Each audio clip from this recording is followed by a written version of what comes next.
On en vient à présent, Alexis, à ce phénomène désolant qui touche particulièrement la France, celui des vols dans les églises de nos villages. Oui, qui se multiplient dans notre pays, qui dispose, il faut le dire, d'un patrimoine religieux très riche, mais souvent très facilement accessible. Les cloches, les calices, les ciboires, les tableaux, il faut croire que c'est un butin qui se revend bien. Objet historique, objet d'art, c'est aussi une part du patrimoine qui se volatilise.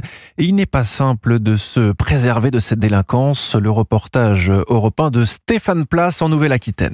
L'hôtel est vide. On a enlevé tous les chandeliers. Nous les rangeons à la sacristie. Nous les sortons uniquement pour les célébrations eucharistiques. Justement parce qu'on a peur que les voleurs, les malfrats ne passent piquer tout ce qu'il y a sur l'hôtel. Le désarroi du curé de la Réole Montségur, Serge Voulaboum Aléa, après avoir déjà vu 2 grands tableaux représentant les papes Jean XXIII et Jean-Paul II disparaître cet été, il y a quelques jours, c'est une croix qui a été dérobée cette fois-ci dans l'église Saint-Pierre. C'était une croix dorée que les paroissiens ont vénérée pendant, je peux dire, des siècles. Nous ne pouvons pas fermer les églises. Les églises sont faites pour être ouvertes, pour visiter, pour prier. Des vols à répétition qui révoltent et attristent ces habitants de la Réole. C'est le fait que les générations futures ne connaîtront pas tous ces éléments du patrimoine. Qu'on soit croyant ou pas croyant, une église reste une église. S'attaquer à une église, non. Il y a certainement des réseaux, c'est un manque de respect. Et plus au sud, dans les Landes, fin novembre, au bord d'une petite route à Hontanx, c'est la statue de la Vierge d'1,50 m pesant une centaine de kilos